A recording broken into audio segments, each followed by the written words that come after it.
Today I'm going to talk about a camera which became really well known with professional photographers. In the 1940s and 50s, the Rolleiflex system was fantastic, but people began to want a camera which they could have a single lens on. So they could, because the twin lens reflex, of course, one is a taking lens and one is a viewing lens. What about a camera that you view what you're actually taking? And Hasselblad, the Swedish company, came up with a fantastic Hasselblad single lens reflex medium format camera. Well, it wasn't long until companies around the world began to copy this, and one of those companies was Bronica in Japan. Now, Bronica was well known for doing quality items like cigarette lighters and really but high end, and they produced the Bronica Z. Now, this is the Bronica here. It is a heavy camera. This is very much of a professional camera, used a lot by portrait photographers. We have an interchangeable back. That means that if a dart slide is put in here, we can actually take the whole back off. I'm not going to take the back off, but I am going to show you how to load a film. You have this little sports viewfinder here. You've got to raise this up to reveal a button here to get into the back of the camera. Then we can slide this out by depressing these two buttons. The spools will come out because of this nice spring here. We have a feeding spool at the top where the cog is, and a new film will go in at the bottom. We make sure that the start line lines up with the red dot here. Feed the film over here and into here, and just wind on until you've got the start here. Place it back carefully. It has a focal plane shutter. To use the viewfinder, we pop up here, focusing on the front here, aperture here,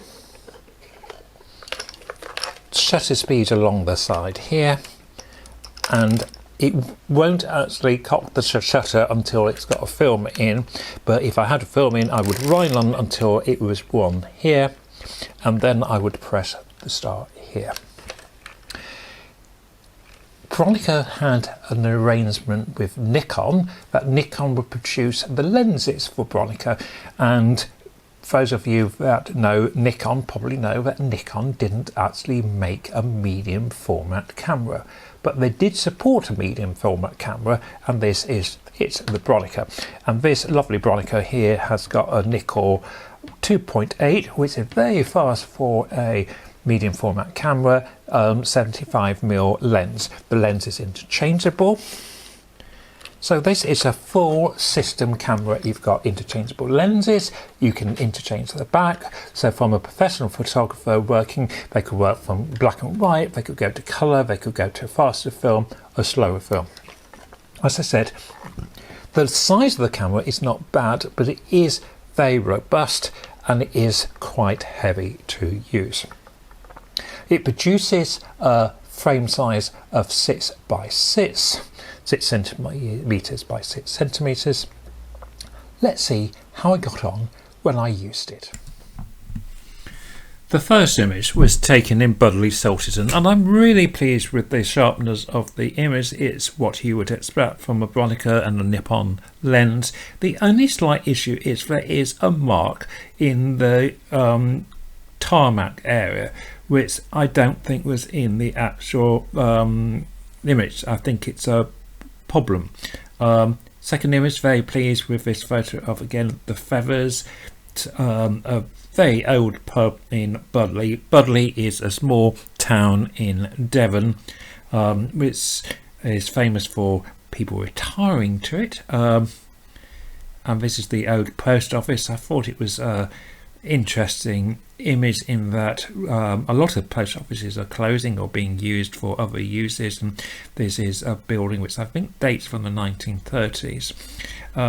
Again, some of these images are clear of this mysterious line.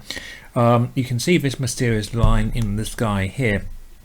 I posted this on a Finch's user site, and the consensus seemed to be that it was a chemical issue. I'd slightly dispute that because I haven't had it on any other film I've done at all recently, and I'm careful to wash my films in between, stop bath and all the rest of it, and I just suspect, but I might be completely wrong, that there is some form of light leak happening somewhere. But again, I could be completely wrong on that, but there is something. It could be my chemicals, it could be my production, and you can see again a line in the sky here. Be interested for your comments. But the camera itself was super, the lens is super, really enjoyed using it, and I can see why it got such a reputation. Thank you for watching. Bye for now.